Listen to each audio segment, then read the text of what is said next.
Riddhi Siddhi presence सरकार।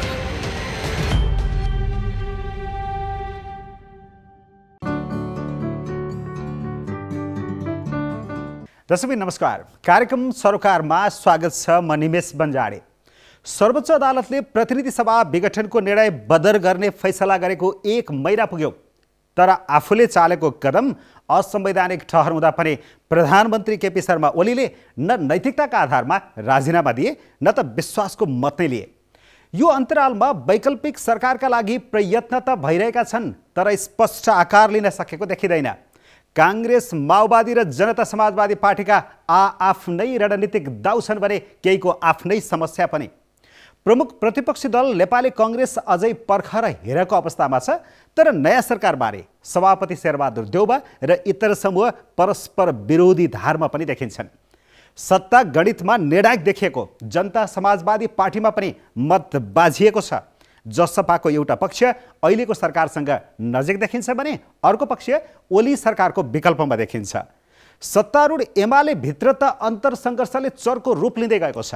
अध्यक्ष ओलीले आफू थप शक्तिशाली हुने गरी संसदीय दलको विधान संशोधन गराएका छन् भने असन्तुष्ट माधव नेपाल सहित 4 नेतामाथि कारबाही थालेका छन्।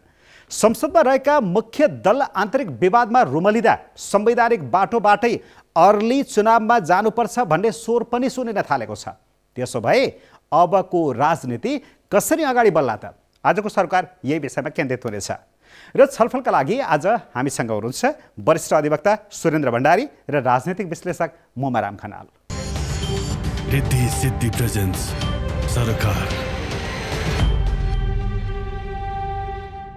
अहिले जनजनको मनमा अहम प्रश्न बनेको र सबैभन्दा महत्त्वपूर्ण प्रश्न पनि यही हो जस्तो लाग्छ र सबैभन्दा सर्वसाधारणलाई सामान्य स्तरमा हेर्दाखेरि अनुत्तरित जस्तो प्रश्न, अब राजनीतिमा के हुन्छ भन्ने। यो दुवैजनालाई एउटै प्रश्न सोध्छु, मोमरामजी, के हुन सक्ला? यसमा दुईवटा कुराहरू छन्। पहिलो त नयाँ सरकार बनाउने र दोस्रो नयाँ चुनावमा जाने। यी दुईटा चाहिँ विकल्पहरू हुन्। नयाँ सरकार बनाउनेमा आउँदाखेरि केही सैद्धान्तिक समस्याहरू भनौँ न, त्यो समस्याहरू के हो भन्दाखेरि सैद्धान्तिक समस्याहरू भन्नाले मैले चाहिँ कहाँनिर चाहिँ अङ्कित गर्न खोजेको भने नयाँ सरकार बन्नेबाट विचार गरौँ। नयाँ सरकार बन्नको लागि एउटा सैद्धान्तिक सहमति के बन्न सक्छ भन्दाखेरि के बन्नुपर्ने हो भने जसले प्रधानमन्त्री केपी ओलीको असंवैधानिक कदम हो यो संसद विघटन भनेका थिए, उनीहरूको बिचमा समीकरण बन्नु। त्यो भनेको प्रष्ट रूपमा 3वटा पार्टी, हैन, नेपाली कांग्रेसले पनि भन्यो असंवैधानिक हो भन्यो, माओवादी केन्द्र त छँदै थियो त तात्कालीन नेकपा भित्रको प्रचण्ड र माधव नेपाल समूह, हैन, अहिले चाहिँ माओवादी केन्द्रै भनौँ पार्टीको रूपमा, अर्को चाहिँ जनता समाजवादी।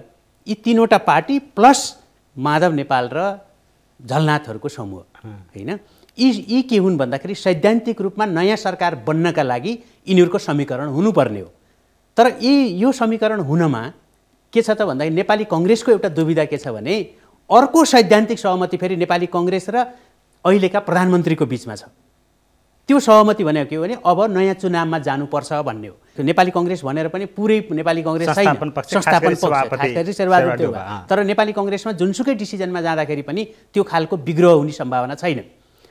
र यी कुराहरूमा चाहिँ कहाँनिर चाहिँ अड्किएको छ त भन्दाखेरि नयाँ सरकार बनाउन पनि एउटा खालको जुन पहल हुनु पर्थ्यो, खास गरेर त्यो पहल हुनुपर्ने चाहिँ माओवादी केन्द्रबाट हो। माओवादी केन्द्रले अर्को समीकरणको सुनिश्चितता नबन्दासम्म ऊ आफू अडिएर बसेको छ, यो समर्थन फिर्ता लिएकै छैन र प्रधानमन्त्रीलाई चाहिँ फेरि चाहिँ विश्वासको मत लिनुपर्ने आवश्यकै भएन, हैन। अर्को कुरा के हो भने उसले यो समर्थनबाट फिर्ता लिने बित्तिकै अर्को चाहिँ नेपाली कांग्रेसको चाहिँ भूमिका के हुन्छ भने ऊ चाहिँ ओलीजीसँग एक प्रकारको सहमति भइसकेको छ भन्ने पनि छ, हैन। त्यो हामी त्यतातिर नजाउँ, तर उहाँहरूलाई चाहिँ के डर छ भन्दाखेरि माओवादी केन्द्रलाई के डर छ भने समर्थन फिर्ता लिने बित्तिकै फेरि चाहिँ अब त वैधानिक रूपमै, हैन, हिजो त असंवैधानिक रूपमा थियो, अब त संवैधानिक रूपमै चाहिँ संसद भङ्ग हुन सक्छ र त्यो दिशातिर संसद भङ्ग हुने र नयाँ निर्वाचनतिर जाने सम्पूर्ण रूपले चाहिँ तयारी किन पनि प्रबल छ भने मैले नयाँ सरकार बन्नुभन्दा नयाँ चुनावतिर जाने सम्भावना नै बढी छ। किनकि त्यो सम्भावनातिर नै मुलुक किन गइरहेछ भन्नुहुन्छ भने यी अहिलेसम्मका जुन घटनाक्रम हो राजनीतिक पार्टीहरूभित्रबाट नै नयाँ समीकरण बन्नका लागि प्रत्येक पार्टीहरूभित्र यति ठुलो विवाद र यति ठुलो विग्रहका चाहिँ त्यहाँ तयारीहरू छन्। त्यसलाई देखेर पनि जति माओवादी केन्द्र मात्रै अहिले चाहिँ यस्तो शक्ति भएको छ फुटेर पनि उसलाई फाइदा के भएको छ भने उसको पार्टीभित्र त्यो खालको दरार छैन। जति ओलीतिर गए त्यति त गए होइन, जतिजना गए ती व्यक्ति मात्रै गएका छन्। त्यस हुनाले अरू सबै पार्टीहरूभित्र चाहे त्यो ओलीकै पार्टी होला त्यहाँभित्र चाहिँ समानान्तर भनेपछि नयाँ चुनावमा जाने सम्भावना चाहिँ तपाईँले प्रबल देख्नुहुन्छ। एकदम त्यो प्रबल संवैधानिक रूपमा सुरेनजी के देख्नुहुन्छ? हामीले यसको पछाडिको सैद्धान्तिक पक्षलाई हेर्नुपर्ने हुन्छ। सैद्धान्तिक पक्षलाई हेर्दाखेरि म अहिलेको अवस्था चाहिँ राजनैतिक असफलता पोलिटिकल फेलियरको अवस्था देख्छु म। किन पोलिटिकल फेलियरको अवस्था हो भने संसदीय शासन प्रणालीमा 3टा समस्यालाई सम्बोधन गर्न सक्नुपर्छ।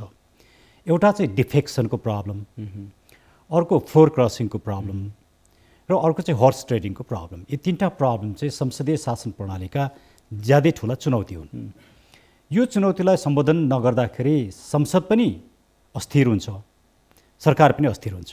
अहिलेको अवस्था चाहिँ यो हो, संसद पनि अस्थिर छ, सरकार पनि अस्थिर छ। र अब आउने प्रत्येक इभेन्टहरूले संसदलाई पनि अस्थिर बनाउँछन्, सरकारलाई पनि अस्थिर बनाउँछन्। जुनसुकै समीकरण होस् त्यसको निष्कर्ष के हुन्छ भने सरकार र पार्लियामेन्ट दुइटै अस्थिर हुन्छन्।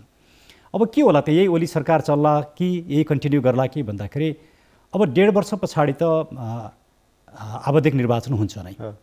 यो बिचमा निर्वाचन भएन भने पनि, मिड टर्म पोल भएन भने पनि, अब मिड टर्म पोल होला कि आवधिक निर्वाचनमा जाला भन्दाखेरि आवधिक निर्वाचनमा जानुको त कुनै विकल्पै छैन। 1.5 वर्ष पछाडि त निर्वाचनमा जान्छ। तर के अबको 1.5 वर्षसम्म ओली सरकार नै कन्टिन्यू गर्ला त भन्दाखेरि दुईवटा परिवेशमा हेर्नुपर्छ। एउटा ओली सरकारले बहुमत प्राप्त गरिराखे भने ओली सरकारको विकल्प हुँदैन। जसरी माओवादी केन्द्रले अहिले विश्वासको मत फिर्ता लिन सकिराखेको छैन। किन सकेन भने वास्तवमा यो सिङ्गो लडाइँ त सत्ताको लडाइँ थियो, म प्रधानमन्त्री बन्ने भन्ने लडाइँ थियो। आफू प्रधानमन्त्री बन्नका लागि प्रचण्डजीले जुन लडाइँ गर्नुभयो र संसद पुनर्स्थापना भयो, अब विश्वासको मत फिर्ता लिन साथ त ओलीजी धारा 76(1) को प्रधानमन्त्रीबाट 2मा आउनुहुन्छ। 2 भित्र पनि उहाँले विश्वासको मत लिन सक्नु भने उहाँ 5मा पुग्नुहुन्छ। 5मा पुग्न साथ 76 5मा पुग्न साथ संसद विघटन हुन्छ। संसद विघटन भएपछि फेरि निर्वाचनमा जान्छ अनि पुनर्स्थापना गराउनुको त कुनै उद्देश्य नै प्राप्त हुन सकेन। त्यसले प्रचण्डजीहरूको माओवादी केन्द्रको अहिले सबभन्दा ठुलो डायलेमा के हो भने ओलीजीलाई सत्तामा टिक्न पनि दिनुभएको छैन, आफ्नो समर्थन पनि फिर्ता लिनु भएको छैन। उनी चाहिँ अहिले उहाँहरू चाहिँ अहिले एकदमै एउटा हट वाटरमा हुनुहुन्छ। एउटा परिस्थिति यस्तो छ। अब दोस्रो परिस्थिति मानौँ उहाँहरूले फिर्ता लिनुभयो, समर्थन फिर्ता लिनुभयो भने ओलीजीले 30 दिनभित्रमा विश्वासको मत लिन पाउनुहुन्छ। 30 दिन भनेको मानौँ अहिले चैत 10 गते भयो, मानौँ आजैको दिन गरौँ, आज त्यस्तो त भएको छैन।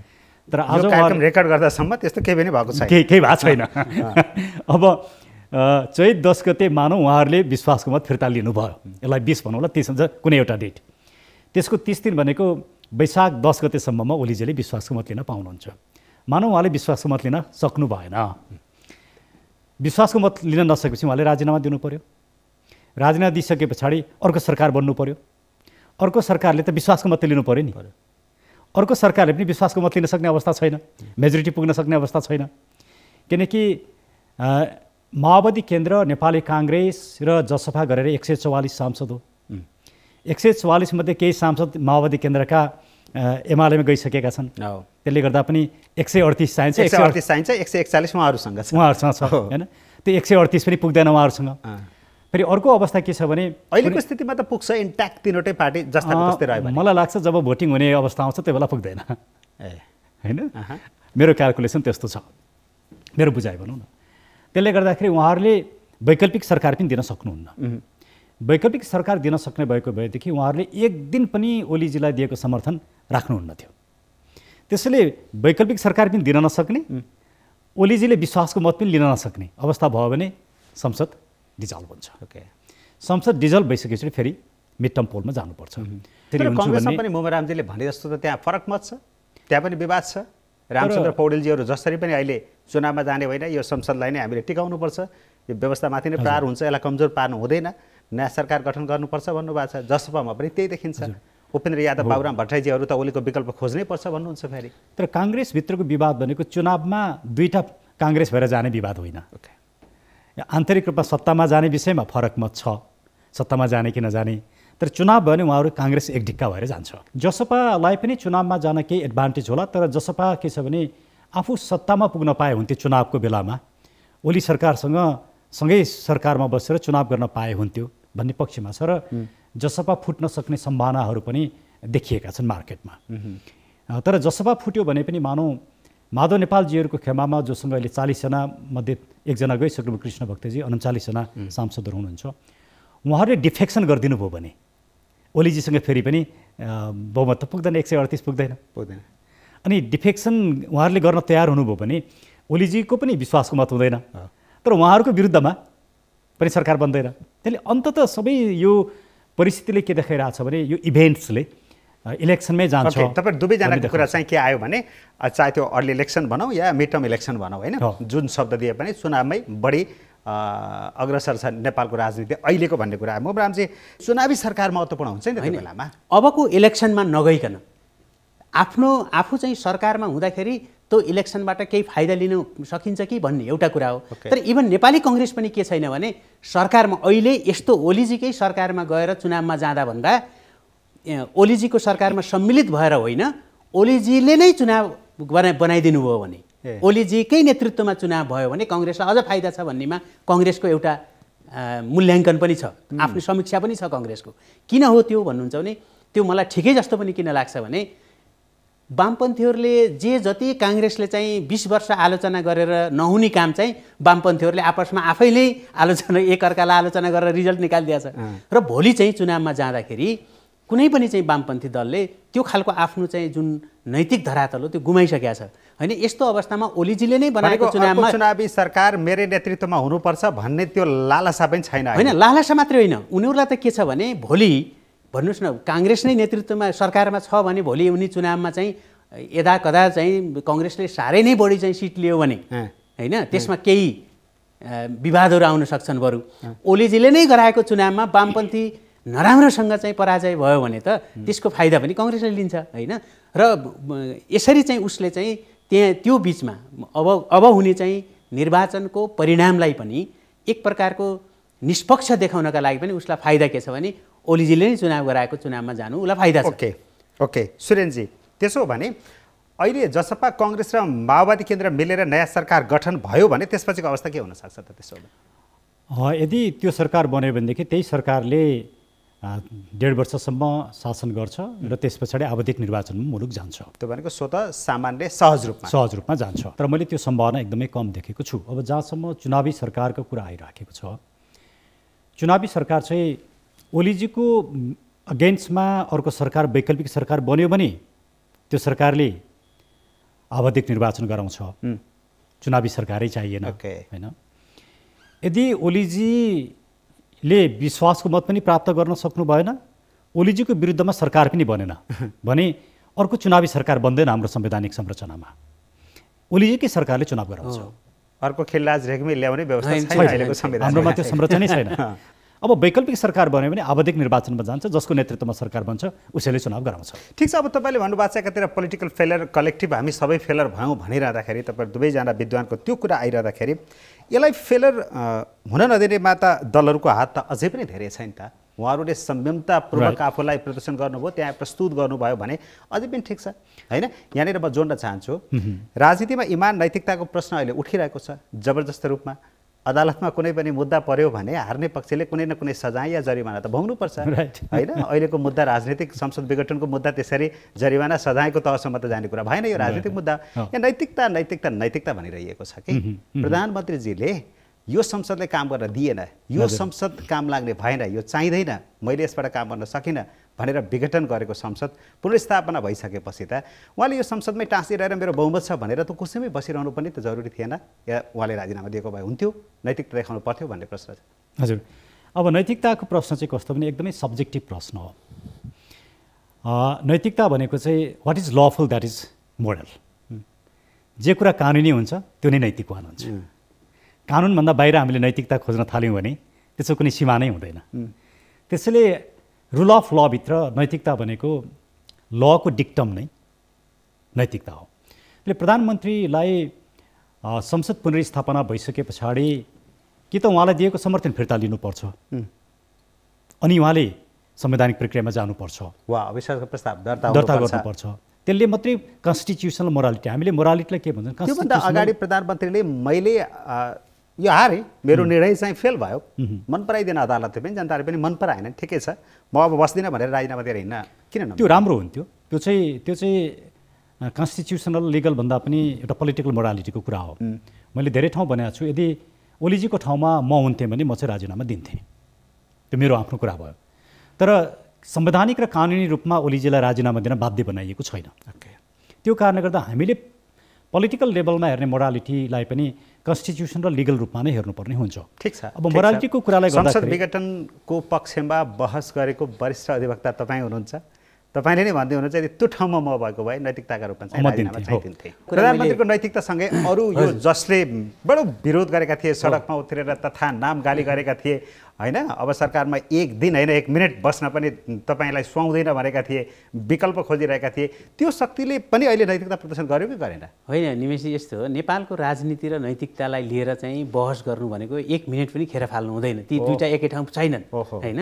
त्यस हुनाले त्यसप्रति अहिलेदेखि होइन, म अलिकति यो कलेक्टिभ फेलियरको जुन कुरा हो यसलाई नैतिकता भन्दा पनि हाम्रा नेताहरूलाई जुन ऐतिहासिक अवसर प्राप्त गर्यो, मैले चाहिँ त्यो कलेक्टिभ फेलियर भन्नको एउटा कारण के हो भन्नुहुन्छ भने नेपालका राजनीतिक दलहरू दुर्भाग्यवश अथवा सौभाग्यवश उनीहरू जति बेला नेपाली कांग्रेस र वामपन्थी पार्टीहरू एकैचोटि चाहिँ गठन भए 2006 सालको वरिपरि होइन, ती पार्टीहरूले चाहिँ एउटा कुरा के गुमाए भने कुनै पनि संसारका अरू पोलिटिकल पार्टीहरूमा किन स्थिरता आउँछ भनेर तपाईँले हेर्नुभयो भने त्यो भारतकै हेर्नुहोस्, तपाईँ जति खालका हाम्रो भन्दा पनि धेरै समस्याहरू छन् त्यहाँ होइन, हाम्रो भन्दा धेरै ठुलो जनसङ्ख्या छ, धेरै ठुलो भूगोल छ, धेरै ठुलो डाइभर्सिटी छ, तैपनि त्यहाँ किन चाहिँ 47 सालदेखि होइन 1947 यता खासै ठुलो चाहिँ तपाईँले कन्स्टिट्युसनल त्यो अलिकति चाहिँ त्यो अवरोधहरू भए पनि होइन, अब्स्ट्याकलहरू हुँदैनन् भन्ने होइन, तर तपाईँले त्यो संविधानमा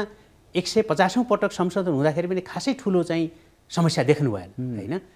अझ अरू देशका त धेरै चाहिँ उदाहरण चाहिँ नदिउँ, किनभने त्यो 300 वर्षको पनि संविधानले काम गरिरहेछन्। त्यो किन हुन्छ त भन्दाखेरि नेपालका दलहरूले दुर्भाग्यवश चाहिँ नेसन बिल्डिङ भन्छ नि, जुन राष्ट्र निर्माणको अभियानसँग एकाकार भएर जान पाएनन् यिनीहरू, किन नेपालको राजतन्त्रप्रतिको वितृष्णाका कारण, नेपालको राजतन्त्रलाई समाप्त गर्ने र लोकतन्त्र ल्याउने भनेर स्थापना भएका दलहरू हुन् होइन। त्यस कारणले उनीहरू सधैँ विद्रोही भए। तर 2046 सालपछि जब सत्ता आफ्नो हातमा आयो नि, ल त्यसपछि पृथ्वीनारायण शाहले गरेको एकीकरणलाई उनीहरूले विरोध गर्दा गर्दै पनि त्यो एकीकरणपछि महेन्द्रले जुन चाहिँ केही कम्पोनेन्ट्सहरू एउटा निरङ्कुश राजालाई आवश्यक पर्ने कम्पोनेन्ट्सहरू राष्ट्र निर्माणसँग जोडेर उनले केही प्रयत्न गरे, अरू त शाहवंशीय राजाले पनि गरेन, राणा शासनको कुरै छोडौँ होइन। त्यसपछि 46 सालपछि के भयो त भन्दाखेरि नेपाली काङ्ग्रेसले जुन खालको चाहिँ एउटा नेसनल बिल्डिङसँग लोकतन्त्रलाई, लोकतान्त्रिक संस्थाहरूलाई र यो मुलुकलाई जोडेर लाने जुन अवसर थियो नि, त्यो अवसरमा ऊ अझै पनि विद्रोही भयो, फेरि पनि विद्रोही भयो। ऊ चाहिँ नेपालको संस्थापक शक्तिको त्यो जिम्मै लिएन के काङ्ग्रेसले, र जसका कारणले गर्दाखेरि त्यो विग्रह भयो। त्यो विग्रहमा माओवादी आन्दोलन आयो होइन, त्यसपछि चाहिँ संसदमा खरिद बिक्रीका कुराहरू आए, त्यसपछि त्यो नेसनल बिल्डिङसँग लिएर जाने, डेमोक्रेटिक इन्स्टिट्युसनलाई स्ट्रेन्थन गर्ने ती सबै प्रक्रियाहरू छुटेपछि कहाँबाट तपाईँ लोकतन्त्र हुन्छ? के भन्नुहुन्छ भने हामीले जति लोकतन्त्रको कुरा गरे पनि त्यो डेलिभरीमा फेलियर भएपछि, जनताले अनुभूत गर्ने लेभलमा छैन, त्यो डेमोक्रेसी कहाँ छ भन्दाखेरि मान्छेहरूका भाषणमा छ। हेर्नुहोस्, अझ 62-63 पछि त राजा पनि छैन नि त, ल भन्नुहोस् न। 46 सालपछि त तपाईँ चाहिँ जति चाहिँ पञ्चायतले शासन गरेको थियो त्योभन्दा 1 वर्ष बढी शासन गरिसके होइन। खै त लोकतान्त्रिक संस्थाहरू चाहिँ डेभलप भएको, त्यसलाई भत्काउने मात्रै काम छ लोकतान्त्रिक चाहिँ आफूलाई चाहिँ शक्ति भन्नेहरूको। त्यहाँनिर चाहिँ समस्या के भयो भने 62-63 पछि माओवादीलाई पनि आयो, गणतन्त्रको म नेतृत्व हो भनेर अहिले रुँदै हिँड्नु भएको छ नि हाम्रो प्रचण्डजी, मेरो मित्र नै हो होइन, मेरो नेता पनि थियो एक जमानामा। तर उहाँहरूले चाहिँ के हो भने उहाँहरूले त झन् यति बेकुबी गर्नुभयो कि आफू चाहिँ प्रधानमन्त्री छ अनि आफ्ना संस्थाहरूप्रति, आफ्नो पुलिस, आफ्नो आर्मी, आफ्नो चाहिँ ब्युरोक्रेसीप्रति विश्वास छैन। अनि उति जङ्गलका राजा हुन् कि चाहिँ साँच्चै चाहिँ देशका राजा हुन् भनेर हेर्न थाल्यो नि मान्छेले। त्यसमा मेन चाहिँ के हो भन्नुहुन्छ भने यो मैले नेसन बिल्डिङसँग यसलाई किन जोडेको भने नेपालका राजनीतिक दलहरू नेसनल बिल्डिङसँग नजोडिएका कारणले ती इन्स्टिट्युसनप्रति उनीहरूको अनरसिपै छैन। त्यो अनरसिपै नभएको चाहिँ पोलिटिकल पार्टी जहिले पनि विद्रोही हुन्छ। अनि ओलीजीले प्रधानमन्त्री हुँदाखेरि डेलिभरी कहाँबाट गर्ने? के अरे प्रतिस्पर्धा कहाँबाट गर्ने, डेलिभरीबाट गर्ने कि सडकबाट? उहाँले भन्नुभयो सडकबाट। उहाँ के हो भन्दा विद्रोही। उहाँले कसैले पनि यो राज्य सत्ताको जिम्मै लिएन। रिद्धि सिद्धि प्रेजेन्स सरकार।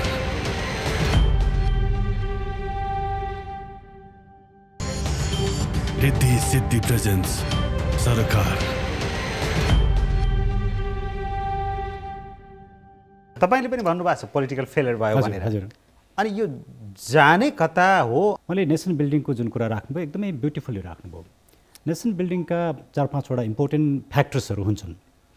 जस्तो त्यसको एउटा फ्याक्टर्स के हो भने इक्वल सिटिजन। तपाईँले सिटिजनलाई इक्वल अपर्च्युनिटी दिनुभयो कि दिनु भएन, मार्केटसँग कनेक्ट गर्नुभयो कि गर्नु भएन, सिटिजन आफू डिग्निफाइड हुन सक्यो कि सकेन भन्ने एउटा नेसन बिल्डिङको सबभन्दा महत्त्वपूर्ण पार्ट हो, जसलाई हामी इक्वल सिटिजन भनेर भन्छौँ। त्यो कुरोमा हाम्रो सिङ्गो पोलिटिकल चेन्जेस अहिलेसम्म जति भए सबै फेल भए, त्यसैले इट्स अ पोलिटिकल फेलियर।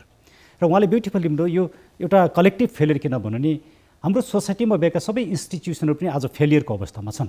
हामी जस्ता विश्लेषकहरू पनि फेलियरको अवस्थामा छौँ, यहाँहरू जस्ता मिडिया पनि फेलियरको अवस्थामा हुनुहुन्छ। या मैले कसैलाई दोष लगाएन, हामी सबै कलेक्टिभली यो फेलियर भनेको हामी सबैको फेलियर हो होइन। त्यसले एउटा प्रब्लम चाहिँ इक्वल सिटिजन बनाउने कुरामा रह्यो। दोस्रो नेसन बिल्डिङको अर्को आस्पेक्ट्स के रह्यो भनेदेखि बिलोङ्गिङनेस।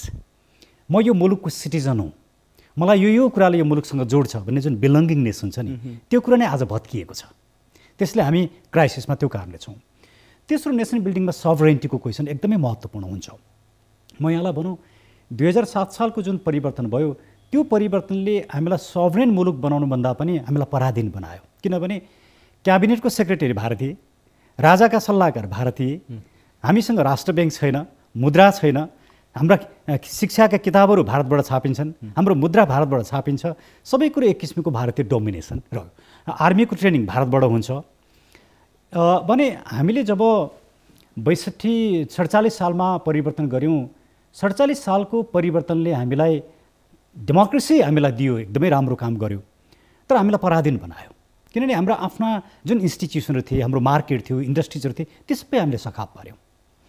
62-63 मा आएर जुन हामीले अर्को परिवर्तन गऱ्यौँ त्यसले दुईवटा राम्रो पक्षहरू ल्यायो। एउटा पिपल चाहिँ सबरेन हो भन्ने कुरा स्थापित गर्यो र राजनीतिक शक्तिको स्रोत पनि नागरिक नै हो भन्ने कुरा स्थापित गर्यो। हामी त्योभन्दा पछाडि जान सकिँदैन।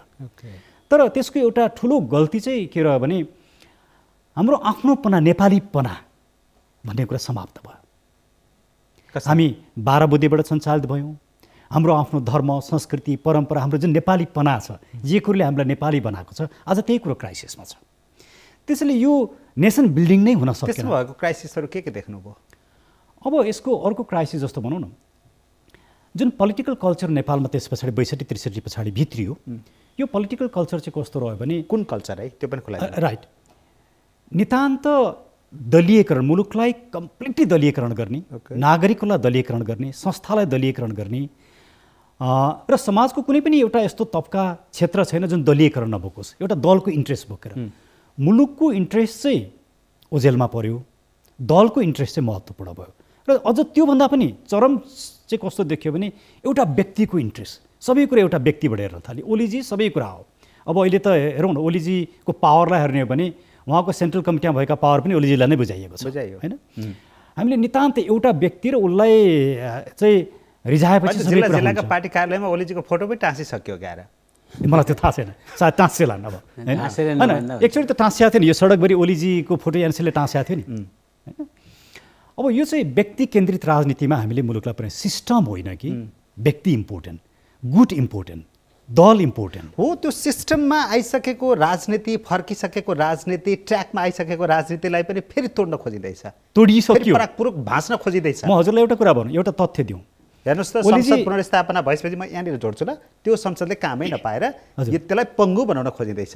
यो संसदको कामै थिएन र त विघटन गरेको ल हेर भन्ने जस्तो सरकारले बिजनेस दिएर भन्ने आरोप छ। अझ म कहाँ जान्छु भने एकदमै राम्रो इस्यु हो। ओलीजी जब प्रधानमन्त्री हुनुभयो, उहाँ प्रधानमन्त्री हुँदाखेरि संसद सदस्यको शपथै नलिकन प्रधानमन्त्री हुनुभएको छ नि। कन्स्टिट्युसनको भायोलेसन त्यहीँबाट सुरु भएको छ। उहाँहरूलाई सिस्टम बिल्ड गर्ने कुरा महत्त्वपूर्ण छैन, कसरी आफू पावरमा बस्ने कुरा महत्त्वपूर्ण छ। तर मैले किन संसद विघटनको मुद्दामा साथ दिएँ भने यो पोलिटिकल क्राइसिस, यो समस्या चाहिँ राजनीतिक समस्याको समाधान चाहिँ अदालतको व्याख्याले गर्न सक्दैन। संसद पुनर्स्थापना भएर समस्याको समाधान हुँदैन। चुनावमै जानुपर्छ या सिस्टमिक चेन्ज गर्नुपर्छ भन्ने मेरो मान्यता थियो। डेमोक्रेसीको विकल्प खोज्ने भने होइन, डेमोक्रेसीको विकल्प छैन र हुँदैन पनि। मोमरामजी विकल्प चाहिँ के हो त? तपाईँले जति पनि अघि भन्नुभयो नि यो कारणले फेल भयो भन्दा अब जाने त हामी फेरि पनि चुनावै हो, हाम्रो व्यवस्था त यही हो, हाम्रो संविधान यही हो, हाम्रा दलै नै हुन्, यिनीहरूले पठाउने अब चुनाव लड्न पठाउने मान्छे तिनै हुन्, फेरि पनि हुने त यही हो। कहिलेकाहीँ कस्तो हुन्छ भने जस्तै यी दलहरूको विकल्पमा केही हुन सक्छ कि भनेर पनि केही प्रयत्नहरू नभएका होइनन् होइन। ती प्रयत्नहरू पनि के भयो भने त्यो यति सानो सानो चाहिँ प्रयत्नहरू भए र त्यो यति अविश्वसनीय भयो कि अहिलेका दलहरूलाई फाइदा भयो क्या त्यो जस्तो। किनभने अब चुनाव भयो भने पनि होइन सानो सानो विकल्पका थुप्रै व्यक्तित्वहरू उहाँहरू जस्तो व्यक्तित्वहरू होइन हामीले पनि त्यो प्रयत्न गऱ्यौँ। तर ती प्रयत्नहरू चाहिँ के भयो त विप्लवजीहरूले पनि प्रयत्न गर्नुभयो। यी प्रयत्नहरू आफैमा के भयो भन्नुहुन्छ भने नि त्यो एउटा भोलि आउने बिग ब्याङ एउटा चाहिँ गर्न सक्ने मान्छेहरूलाई पनि यी प्रयत्नहरू चाहिँ वास्तवमा यो गर्नेहरूले पनि सोच्नुपर्छ अब कि सानो सानो चाहिँ बिच्काउँदाखेरि त्यसको परिणाम नआउने तर अर्कोलाई पनि अवरोध हुने चाहिँ हिसाबले गर्नु हुँदैन। अब हेर्नुहोस् अब चाहिँ गर्नुपर्छ साँच्चै विकल्प दिन सक्ने हो, निर्विकल्प शक्ति बन्न पर्ने आवश्यक छ क्या यहाँ, विकल्प होइन। अब होइन विकल्प त एकजना व्यक्ति पनि हुँदो रहेछ होइन, तर हामीले चाहिँ विकल्पका कुरा गर्नको लागि विकल्पको डिस्कोर्सलाई चाहिँ तपाईँले मिडियामा पुर्याउनका लागि त एउटा व्यक्तिले पनि सक्छ, एउटा सानो समूहले पनि सक्छ। तर अहिलेका पार्टीहरू अब चुनाव हुँदाखेरि पनि यिनै आउने हुने हेर्नुहोस् र करिब चाहिँ तपाईँले चाहिँ हेर्नुभयो भने वामपन्थी पार्टी काङ्ग्रेस यिनीहरूको चाहिँ 2-4 सिट 8-10 सिटको यताउता हुन्छ के। अनि यसले के गर्यो त भन्दाखेरि नेपालको पोलिटिकल इनर्सिया भन्छु के म, कहीँ पनि घर्षण हुने ठाउँै दिएन के। अब यो चाहिँ के थियो त भन्दाखेरि सुरेन्द्र सरसँग म के सहमत छु भन्दाखेरि नेपालका राजनीतिक पार्टीहरूले सोसियल इन्जिनियरिङ थालेको त अहिलेबाट होइन। हिजो चाहिँ के थियो भन्दाखेरि तिनीहरू यति इन्ट्याक्ट थिए, त्यो एजेन्डा के थियो भने राजतन्त्र फाल्ने, त्यहाँसम्म यिनीहरू चाहिँ एउटै एजेन्डाले काम गर्यो होइन। र पार्टीभित्र रिक्रुट हुँदाखेरि पनि त्यो सेलेक्सन नै त्यसरी हुन्थ्यो कि मान्छेहरू त्यसरी आउँथे होइन। र अलिकति निर्भीक हुने, जेलनेल खान तयार हुने, पुलिसको लाठीसाठी खान तयार हुने त्यो मान्छे आयो राजनीतिमा हेर्नुहोस् होइन हाम्रो पुस्ता। त्यसपछि त के भयो भन्नुहुन्छ भने हामीले चाहिँ लोकतन्त्रलाई सहभागितामूलक लोकतन्त्र भनेका छौँ, समावेशी भनेका छौँ, निर्वाचन प्रणालीलाई चाहिँ हामीले समानुपातिक ढङ्गले चाहिँ पनि बनायौँ होइन। अब डेमोक्रेसी अहिले चाहिँ एकदम डेलिबरेटिभ छ भन्छौँ होइन, एकदम संवादमुखी छ भन्छौँ। तर यी सबै हुँदाखेरि पनि किन एउटा पार्टीको नेतालाई आफ्नै पार्टी सबै लाग्दा पनि हटाउन सक्दो रहेछ नि त भन्दाखेरि त्यो व्यक्तिवाद जुन चाहिँ हामीले राजतन्त्रको चाहिँ एउटा टाउकाले भन्दा 10वटा टाउकाले बेटर डिसिजन गर्छ भनेर हामीले रिप्रेजेन्टेटिभ डेमोक्रेसी भन्यौँ 46 सालपछि होइन। त्यसलाई अझ हामीले चाहिँ के भन्यौँ भने यसले पनि भएन, 10वटा टाउकाले होइन अलि 100वटा टाउकाले डिसिजन गर्नु पर्यो भनेर हामीले चाहिँ त्यसलाई चाहिँ डेलिबरेटिभ डेमोक्रेसी भनौँ अथवा चाहिँ पार्टिसिपेटिभ डेमोक्रेसी बनायौँ होइन। तर त्यो हुँदाहुँदै पनि तपाईँ अहिले चाहे माओवादी केन्द्रको अध्यक्षजी कति 33 वर्ष भयो अध्यक्ष हुन लाग्नु भयो, केपी ओली त अलि पछि आउनुभयो, तर अब उहाँमा जुन चाहिँ त्यो अधिनायकवादी जुन आभा छ नि ओलीजीको त्यो कुनै राजाभन्दा कम त छैन। अस्ति एकजना नेताले यहीँ आएर भन्नुभएको थियो कि हाम्रो नेताहरूको दिमाग टाउकोमा चाहिँ समाजवाद छ तर नसा रगतमा चाहिँ सामन्तवाद। यिनीहरूकोमा त के भयो भन्नुहुन्छ भने नाङ्गो प्रशंसक बाहेक कोही पनि नआउने भयो। अब मेरो प्रश्न त त्यसो हो भने विकल्प के हो भन्नेमै थियो। हो त्यसमा विकल्प के हो भन्नुहुन्छ भने अहिलेको तात्कालिक विकल्प त अब निर्वाचनै हो।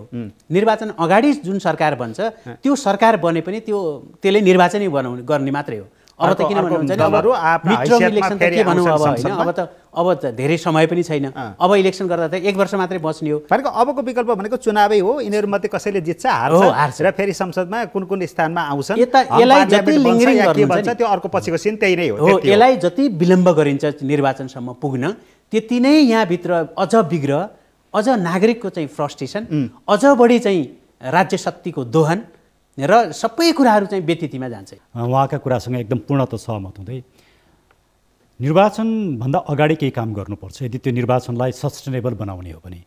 फेरि त्यो निर्वाचन पछाडि पनि यही विग्रह सृजना हुन्छ। त्यो भनेको के हो भने हामीले अहिलेका जुन प्रब्लम देख्यौँ यसलाई एड्रेस गर्न पहिलो चाहिँ अबको प्रधानमन्त्री डिरेक्टली इलेक्टेड हुनुपर्छ, प्रत्यक्ष निर्वाचित प्रधानमन्त्री। त्यो भएपछि प्रधानमन्त्रीलाई उसको टेन्युरसम्म हटाउनु परेन, पार्लियामेन्ट डिजल्भ गर्नु पनि परेन, तपाईँ यो समस्याबाट मुक्त हुनुहुन्छ एउटा। दोस्रो कुरो यो 18औं शताब्दीमा हामीले 5 वर्षको पार्लियामेन्टको र गभर्मेन्टको टेन्युरका जुन कन्सेप्ट ल्यायौँ यो एकदमै आउटडेटेड भइसक्यो। भनेको आवधिक निर्वाचनको समय होइन, अब यो 3 वर्ष 3.5 वर्षभन्दा बेसी गर्नु हुँदैन, 5 वर्ष चाहिँ लगाउनु भएन, एकदम धेरै भयो। किन त्यो बेलाको समाज, त्यो बेलाको अवस्था, टेक्नोलोजी सबलाई हेरेर 5 वर्ष कायम गरिया हो। अनि चुनाव प्रणाली अपनाएका छौँ, करोडौँ खर्च गरेर जित्ने सांसदको स्थिति छ हाम्रो त्यो मलाई सिस्टम अलिकति यसमा राख्न दिउँ। तर हामी फेरि 3 वर्षमा चुनाव गर्यौँ त्यसमा भने के धान्छौँ कि गर्नुपर्छ धान्दैनौँ भने भने चुनाव प्रणालीलाई चाहिँ हामी इलेक्ट्रोनिक रूपमा लानुपर्छ कि हामीले अनलाइन रूपमा पनि भोटिङ गर्न सक्ने, जसले चुनाव प्रणाली सस्तो हुन्छ। सांसदहरूलाई मन्त्री बन्न दिने व्यवस्थालाई कम्प्लिटली खारेज गर्नुपर्छ। सांसदहरूको सङ्ख्या घटाएर 110 115सम्ममा ल्याउनुपर्छ। सांसदहरू मन्त्री बन्न नपाइसके पछाडि चुनावमा करोडौँ रुपियाँ खर्च गर्ने कुरा रोकिहाल्छ। त्यसले करप्सन पनि रोक्छ र सिस्टमिक सुधार पनि हुन्छ। र मन्त्री बन्ने व्यक्तिहरू चाहिँ दक्ष व्यक्तिहरू र एक्सपर्टहरू नै मन्त्री बन्नुपर्छ। र यसको सङ्ख्या पनि सानो, 10-11 जनामा एकजना प्रधानमन्त्री 10 जना मन्त्री बने। मन्त्री बन्नलाई सांसदै हुनु पनि पर्दैन। सांसद मन्त्री हुनै पाउनु हुँदैन। पाउने नपाउने। किनकि सांसदहरू त कानुन र नीति बनाउनु पर्यो, उनीहरूको एक्सपर्टिज त्यो हो। त्यसले यो मैले अस्ति बहस गर्दा पनि यही कुरा राखेका थिएँ कि हामीले यो चुनाव त अवश्य भावी छ, मङ्सिरमा होला, कार्तिकमा होला या 1.5 वर्ष पछाडि होला। भनेको संविधान संशोधन गर्नुपर्छ अब। हो, सबै कलेक्टिभली अहिलेका पोलिटिकल एक्टर्सहरू सबै एक ठाउँमा आएर चुनाव प्रणालीलाई सुधार गर्ने। त्यसमा विदेशमा बस्ने नेपाली नागरिक पनि मतदान दिन पाउनु पर्यो। ओके। किनकि हाम्रो चुनाव प्रणाली चाहिँ अहिलेको डेमोक्रेसीको लागि सबैभन्दा घातक छ। करप्सन यहीँबाट सुरु हुन्छ, व्यथिति यहीँबाट सुरु हुन्छ, पावर एब्युज यहीँबाट सुरु हुन्छ। र यो कुरालाई रोक्नका लागि इलेक्सन रिफर्ममा हामी गएनौँ र विदाउट इलेक्सन रिफर्म चुनावमा गयौँ भने जुन पार्लियामेन्ट बन्छ त्यो पनि हङ पार्लियामेन्ट बन्ला या नबने पनि त्यसले पोलिटिकल स्टेबिलिटी दिँदैन भन्ने मलाई लाग्छ। त्यसैले अबको निकास चाहिँ हामी आउट अफ द बक्स आउनुपर्छ। ओके। तर सुरेनजी यो लहरो तान्दा परो गर्जे चाहिँ हुँदैन? संविधान संशोधन गर्न थाल्यो भने त फेरि यहाँ त धेरै मागहरू उठ्छन्। त्यही कुरा भन्दै थिएँ। यहाँ त त्यो त धेरै नै राम्रो हुन्थ्यो। किनभने नेपालको अहिलेको चाहिँ जुन चाहिँ हाम्रो निर्वाचन प्रणाली छ, हामीले हिजोको प्रणालीभन्दा त केही प्रगतिशील बनायौँ होइन। तर त्यसले चाहिँ प्रगतिशील परिणाम दिने भने त तपाईँ चाहिँ लिडरसिपले त्यसलाई चाहिँ कसरी चाहिँ लिन्छ त्यसका आधारमा चाहिँ त्यसको परिणाम आउने हो होइन। सही नै बाटो हुँदाखेरि पनि तपाईँले चाहिँ त्यो सही बाटोलाई यो सही बाटो होइन भनिदिने मान्छे चाहिँ त्यहाँ बसेर यताबाट लगाइदियो भने त त्यो सही बाटो चाहिँ भएर मात्रै त भएन, हिँड्ने मान्छे त गलत बाटो हिँड्छ।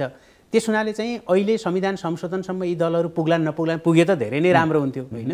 हामीले भनेअनुसार त भन्नुहोस् न, right to reject, right to recall सबै भइदियो। तर पनि दलहरू बिचमा छलफल त छ त। जसपाले अगाडि सारेका माग भनेको त संविधान संशोधनसँग पनि जोडिएका छ। त्यसका लागि तपाईँको माग हामीले पुरा गरिदिन्छौँ, यद्यपि त्यो अहिले सम्भव छैन। अहिले सम्भव छैन र पनि ओके हुन्छ हामी तयार छौँ भन्न थालिरहेको। अहिले त्यहाँ दलहरू किन पुग्दैनन् भने मैले चाहिँ एउटा मात्रै कुरा थप्न लाग्यो, त्यो भन्दै चाहिँ इन्टरप्ट भयो। अहिलेका चाहिँ दलहरू चाहिँ जुन धरातलमा आफ्नो राजनीतिक धरातल छ नि, त्यो धरातल गुम्नी गरेर कुनै पनि परिवर्तन गर्न चाहन्न। जस्तो त्यो भनेको ती मुद्दाहरू हो। त्यो भनेको के हो भने टोटल्ली अहिलेका राजनीतिक दलहरूको प्रमुख आधार भनेको उनीहरू उभिने धरातल भनेको त्यसलाई रेन्ट सिकर भन्नुहोस् अथवा बिचौलिया भन्नुहोस्, माफिया भन्नुहोस्, यिनीहरूको जगमा यो सरकार पनि माफिया चलाछ। तपाईँ सबै कुराको तपाईँ जड हेर्नुभयो भने केही यस्ता मान्छेहरू छन् जसको चाहिँ निर्देशनमा यी सबै कुराहरू हुन्छन् होइन। त्यसैले त्यसलाई तपाईँले राजनीतिबाट आउट गर्ने होइन कि ठुला अहिले चाहिँ तपाईँले किन ठेकदारलाई चाहिँ मत दिनु के अरे टिकट दिनुपर्छ भने एउटा ठेकदारलाई चाहिँ तपाईँले टिकट दिनुभयो भने 3वटा उम्मेदवारहरू जो पार्टीका चाहिँ अलिक पुराना चाहिँ मान्छे छन् उनीहरूलाई चाहिँ उसले जिताउनु पर्ने, उसको खर्च बेहोरिदिनु पर्ने छ क्या यहाँ। ठिक छ। त्यसैले जुन धरातलमा बसेर आफू बलियो भएको छ त्यो धरातल गुमाउने पक्षमा अहिलेको चुनाव प्रणालीमा परिवर्तन ल्याउन अहिले तत्काललाई खोज्दैनन्। उनीहरूले चाहिँ कुनै पनि हिसाबले हेर्नु त्यसमा सबै एकै हुन्छन्। फेरि प्रधानमन्त्री सिस्टममा जान पनि यिनीहरू चाहँदैनन् किनकि संविधान सभामा त लामो बहस भएको, यसमा नगएर उनीहरू मिश्रित व्यवस्थामा। मैले चाहिँ अझै एउटा कुरा मात्रै यसमा थपेँ। अब वर्तमान राजनीतिक शक्ति सन्तुलन त्यसरी बिग्रिसकेका छैन जो यिनीहरूले संविधान बनाउँदाखेरि जुन खालको चाहिँ जुन धरातल यिनीहरूले निर्माण गरे आफू बलियो हुनका लागि त्यो धरातल गुमाउने तहसम्मको राजनीतिक असन्तुलन भइसकेका छैन। त्यो पोलिटिकल इक्विलिब्रियम भन्छ नि, त्यो पोलिटिकल इक्विलिब्रियम बिग्रिसकेका छैन। त्यो बिगार्नका लागि भन्नुहोस् न, त्यो इक्विलिब्रियम भत्काउनका लागि ठुलो प्रयत्न बाहिरबाट भएको पनि छैन। र यिनीहरू जति लडे पनि यिनै मिल्छन् फेरि हेर्नुहोस् होइन। किनभने त्यो इक्विलिब्रियम चाहिँ यिनीहरूले चाहिँ गुम्न नदिनका लागि जुन प्रयत्न गरिरहेका छन् त्यो राजनीतिक समीकरणसम्म फेरि यिनी सबै पुग्छन् कि। त्यसैले एउटा खतरनाक कुरा त्यही हुनाले त अहिलेका राजनीतिक दलभित्रबाट पनि रिफर्म हुन सक्थ्यो नि त। त्यो किन भएन त भन्दाखेरि त्यो ऱ्यान्ड सिकरहरू त्यो पार्टीका दोस्रो अथवा तेस्रो तह भनौँ न, त्यो तेस्रो तहसम्मलाई पनि उठ्न दिँदैनन्। अब बाहिरको त कुरै छोड्नु, त्यो त अवैध किल्ला छ, त्यसलाई चाहिँ कसैले घोच्न थाल्छ होइन। तर अब त्यो सिओले घोच्दाखेरि त्यो सिओ भाङ्गिन्छ अनि त्यो डराएर भागिहाल्छ हेर्नुहोस्। यस्तो स्थिति छ। त्यस हुनाले त्यो बाहिरबाट पनि र पार्टीभित्रहरूबाट पनि त्यो खालको बिग ब्याङ हुने सम्भावना अहिले तत्काल नदेखिएका हुनाले संविधान संशोधनको लागि कुनै बाहिरी फ्याक्टरले पनि इच्छा राखिरहेको छैन ममरामजी अहिले? त्यो अब जियो पोलिटिक्समा हामी गयौँ भने होइन, अहिले चाहिँ जस्तै भन्नुहोस् न, ओलीजी र शेरबहादुरजी जुन ढङ्गले निर्वाचनतिर बढी चाहिँ उन्मुख हुनुहुन्छ, त्यो व्यक्त अभिव्यक्त रूपमा ओलीजीको त व्यक्त छ, काङ्ग्रेसको चाहिँ दुविधा भने ओलीजीले त राष्ट्रपति कार्यालयमा सर्वदलीय बैठकमै चुनावमा जाँदा के बिग्रिन्छ र भनेर फ्रेस इलेक्सनतिर जानेछ। र यसमा चाहिँ जियो पोलिटिक्सलाई तपाईँले हेर्नुहुन्छ भने अहिले जुन खालको चीनको चाहिँ भूमिका, यसभन्दा अगाडि नै चीनको भूमिका के हो भने अलिकति बढी कम्युनिस्ट पार्टीलाई एक राख्नमा र ओली सरकारभन्दा वैकल्पिक सरकार चाहिँ कम्युनिस्ट पार्टीबाटै बन्छ भने त्यो पनि बनाऊ भन्नेमा जुन पुग्यो होइन, र यिनीहरूको एकीकरणमा पनि त्यो भूमिकाहरू देखियो। त्यसमा चाहिँ चीनको भूमिका अहिले बिस्तारै फिका पर्दै गएर जसरी चाहिँ एकातिर तपाईँले हेर्नुभयो भने बीआरआईको चाहिँ विरुद्धमा होइन एमसिसी चाहिँ छ एकातिर, त्यसमा चाहिँ ओली र शेरबहादुर र अब इन्डिया र अमेरिकाको जुन फ्याक्ट छ यसभन्दा अगाडि जुन ट्रम्पकै पालामा बनेको भनौँ न, यी चिजहरूले कसरी चाहिँ अलिकति प्रिभेल गरेको होला भन्ने ठान्छु भने, यद्यपि यो मेरो चाहिँ कम्प्लिट मेरो दाबै होइन, र जियो पोलिटिक्सले पनि अबको समीकरणलाई प्रभावित चाहिँ बेसरी प्रभावित तुल्याछ। त्यसलाई चाहिँ हामीले नजरअन्दाज गरिरहेछौँ होइन, तर त्यति नजरअन्दाज नगर्ने ठाउँमा त्यो चाहिँ पनि सँगसँगै हिँडिरहेछ जस्तो लाग्छ मलाई। भनेको कुनै पनि जियो पोलिटिकल फ्याक्टर अहिले संविधान र व्यवस्था परिवर्तन या संशोधन गर्नका लागि छैन। त्यस्तो अवस्थामा समीकरणहरू बनाउनेमा छ ओके होइन, आफ्ना एजेन्डाहरूको आफ्नो उनीहरूको इन्ट्रेस्ट हेर्ने अरूले त हाम्रा इन्ट्रेस्ट हेर्ने त हामीले हो। सुरेनजी, अब अर्को कुरा के छ भने अहिले प्रधानमन्त्री ओलीमाथि एउटा बडो गम्भीर आरोप के लाग्छ भने उहाँ अहिले यो व्यवस्था संविधानप्रति पनि त्यति रुचिकर इच्छुक भएर सहमत हुनुभएको होइन, उहाँलाई अझै पनि त्यति चाहना छैन, यिनीहरूप्रति माया छैन भनेर एक थरी तबका जसले अहिलेको व्यवस्था संविधानसँग त्यति रुचि राख्दैन, मन पराइरहेको छैन, त्यसले आशा गर्छ क्या त्यता। त्यस्तो आशा गर्ने ठाउँ छ त्यता? म त देख्दिनँ, किनकि उहाँ सिस्टमभन्दा पनि कसरी आफू पावरमा बस्ने भन्ने उहाँको महत्त्वपूर्ण पक्ष हो। उहाँ सिस्टम बिल्डिङको लागि, डेमोक्रेसीलाई स्ट्रेन्थन गर्नको लागि या यही कन्स्टिट्युसनलाई स्ट्रेन्थन गर्नका लागि उहाँ मात्रै होइन, यो कुनै पनि दल र कुनै पनि नेताहरू लागिरहेका छैनन्। उहाँहरूको एउटै मात्रै कुरा के हो भने स्वार्थ, सत्तामा बस्ने स्वार्थ।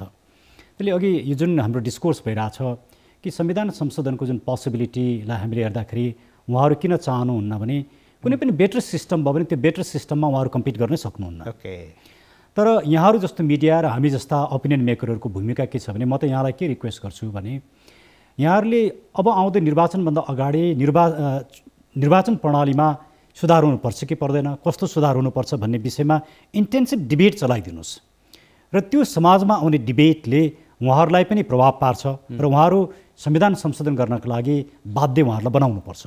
यदि हामीले यो बाध्य बनाउन सकेनौँ र निर्वाचन प्रणालीमा सुधार नभइकन चुनाव भयो भने त्यो चुनावले पनि यो डेमोक्रेसीलाई स्ट्रेन्थन गर्न सक्दैन। त्यसले यदि हामी साँच्चै नै डेमोक्रेसीप्रति कमिटमेन्ट छ भन्नु मात्रै पर्याप्त हुँदैन, त्यो कमिटमेन्ट पुरा गर्नका लागि के त्यसका फ्याक्टर्सहरू चाहिन्छन्, त्यसका प्रिकन्डिसनहरू के चाहिन्छन् भने एउटा महत्त्वपूर्ण प्रिकन्डिसन भनेको चाहिँ इलेक्सन नै हो। इलेक्सन सुधार हुनुपर्छ र त्यो अहिलेको अब हामीले आउँदो इलेक्सनलाई पैसामा आउने इलेक्सन, जोडाजोडी संसदमा पुग्ने इलेक्सन, आफ्ना मान्छे पुग्ने इलेक्सन, त्यसैलाई हामीले इलेक्सन ठान्यौँ। ठिक छ, यो कुरा अघि पनि तपाईँले जोड दिएर प्रस्तुत गरिरहनु भएको छ, यसमा केही न केही परिवर्तन ल्याउनुपर्छ भनेर यो कुरा स्ट्रङली तपाईँले राखिसक्नु भएको छ। अर्को कुरा मैले जोड्न खोजेको के थियो भने प्रधानमन्त्रीजीसँग केही तहर तबकाले जुन आशा गरेको थियो भन्ने कुरामा तपाईँले होइन, उहाँ चाहिँ त्यता होइन, आफू मात्रै शक्ति केन्द्रित गर्ने र आफू बलियो हुनका लागि मात्रै गर्नुभएको, अरू त्यो जो आरोप लगाइएको छ त्यो आरोप चाहिँ सत्य होइन भन्दै हुनुहुन्छ। तर केही समय अगाडि जो संसद विघटनको फैसला आइसकेको थिएन अदालतबाट, नारायण अगाडि केपी ओलीजीको जुन आमसभाको आयोजना गर्ने ताका त्यो वरिपरि त पहिलाका राजावादी भनिनेहरू या अहिलेको यो व्यवस्थालाई मन नपराउनेहरूमा एउटा खालको उत्साह थियो कि केही न केही हुन्छ कि भन्ने, त्यतातिर पनि जोडेर। हजुर, त्यस्तो छ र केही? हाम्रो समाज चाहिँ कस्तो रहेछ भने गलत अपेक्षा राख्ने, त्यो पनि खास गरी राजनीतिमा चाहिँ गलत अपेक्षा राख्ने। ओलीजीको त्यो नारायणजीसँग पनि गलत अपेक्षा राख्ने एउटा तबका भयो छ, किनभने नारायणजी अगाडि भएको कार्यक्रममा हामीले देख्यौँ कि केही राजावादीहरूले नै पाटनतिरबाट यो के अरे न्युरोडतिरबाट जुलुसहरू लिएर गएको भन्ने कुराहरू हामीसँग आए। मान्छे राजावादीहरूको पनि अपेक्षा थियो, तर त्यो गलत अपेक्षा थियो। मलाई के लाग्दैन भने ओलीजीले राजा ल्याइदिनुहुन्छ भन्ने मलाई लाग्दैन। रिद्धि सिद्धि प्रेजेन्स सरकार।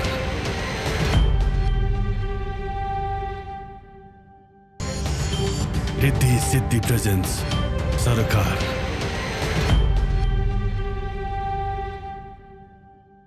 ओलीजीले एउटा चाहिँ काम गर्न सक्नु होला जस्तो मलाई लाग्छ कि अब चुनावमा जाँदा उहाँ सधैँ पपुलिस्ट एजेन्डा लिएर जानुहुन्छ। उहाँले अहिले एउटा नेसनलिस्टको जुन पोस्चर दिन खोजिरहनु भएको छ, त्यो त उहाँको हिजो पनि चुनावमा त्यही गर्नुभयो, अब पनि त्यही गर्नुहुन्छ। र अर्को चाहिँ उहाँले जुन पशुपतिमा उहाँ जाने, अहिले दर्शन गर्ने, विभिन्न मन्दिरका कुराहरू जुन गरिरहनु भएको छ, उहाँले अब हिन्दू धर्मको कुरा या धर्म सापेक्ष राज्यको कुरा उठाउनुहुन्छ कि भन्ने एउटा सामान्य एनालिसिस चाहिँ हुनसक्छ।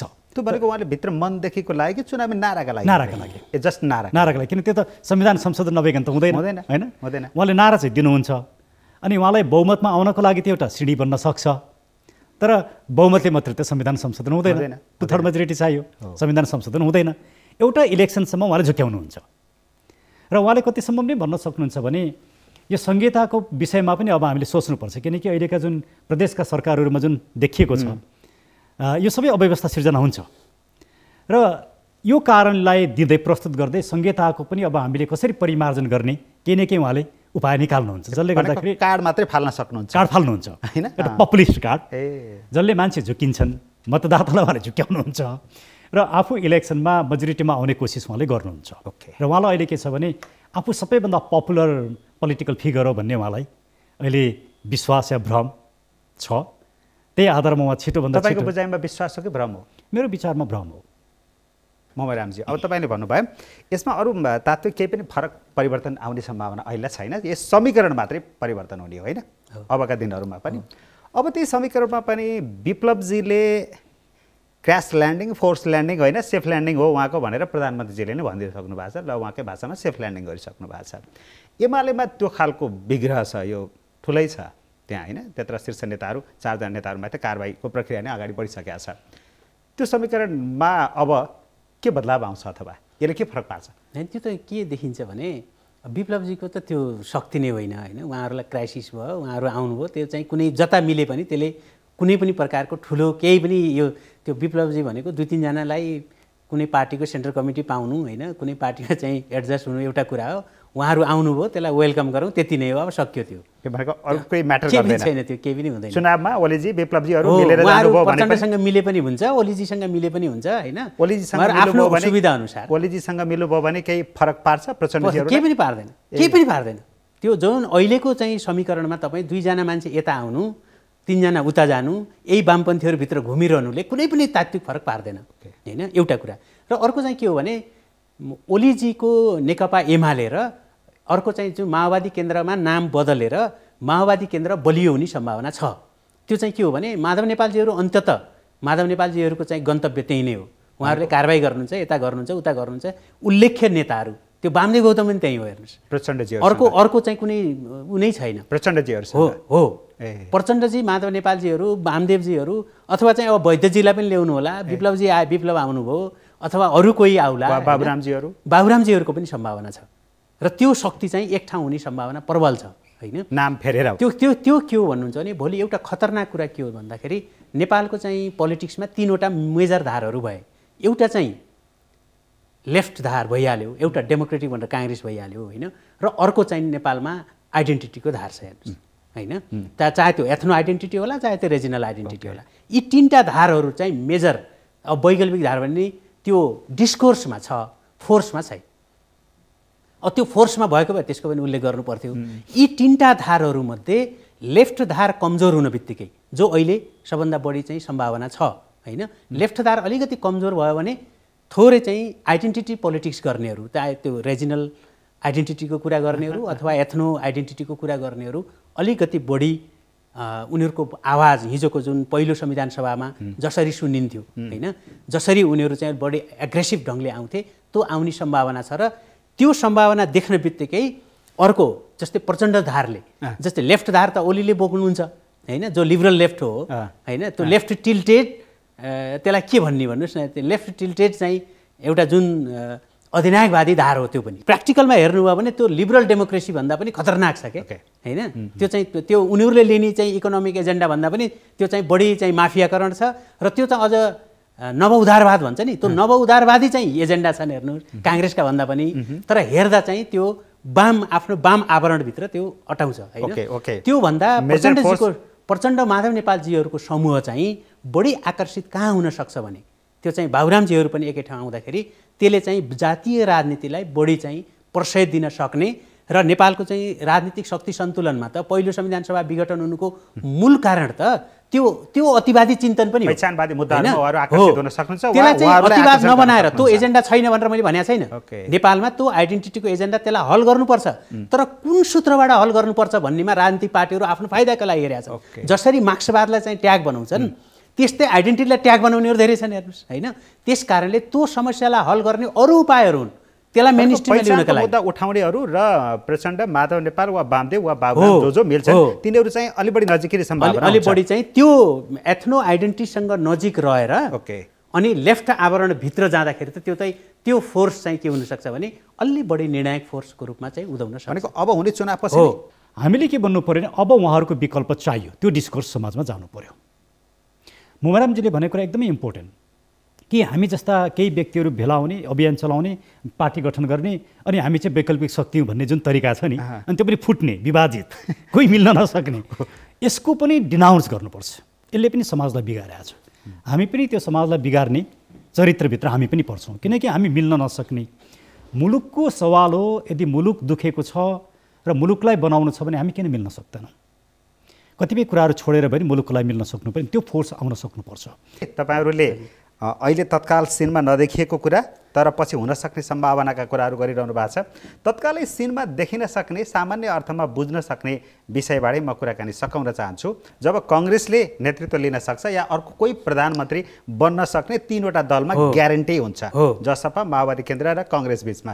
त्यो स्थिति भइदियो भने त ठिकै छ, स्वाभाविक रूपमा अगाडि बढ्छ। 138 चाहिने ठाउँमा 141 उहाँहरूको पुग्छ, अर्को सरकार गठन हुन्छ। तर मैले माधव नेपालजीहरूलाई जोडिरहेको छु, उहाँहरूको फ्लोर क्रस भयो भने के हुन्छ? सुरेनजीबाट यो बुझौँ।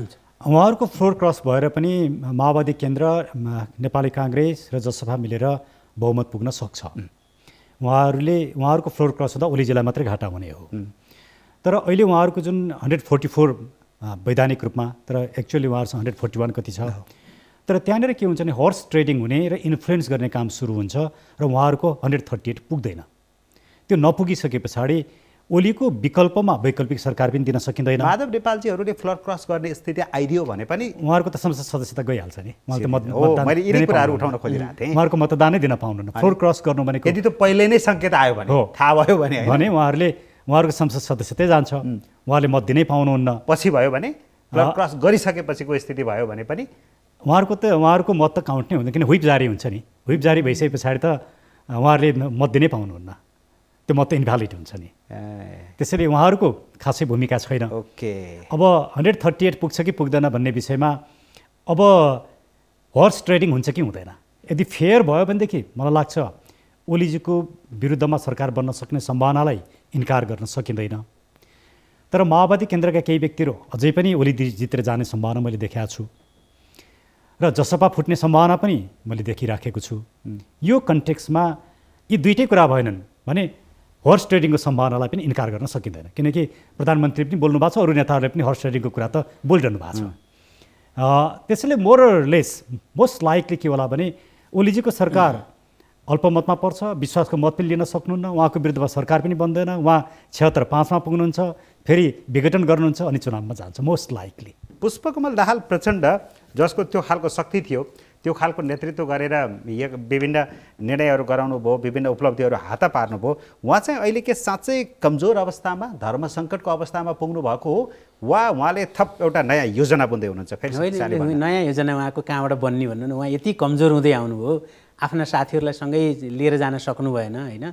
त्यसपछि चाहिँ उहाँ 63 सालको के अरे 64 सालको निर्वाचन यता भन्नुहोस् न, तपाईँ उहाँलाई हेर्नुभयो भने त बिस्तारै कमजोर कमजोर कमजोर कमजोर हुँदै आएर एमाले जानुभयो भने त उहाँ त, नत्र त एमाले त जानुहुन्न थियो उहाँ होइन।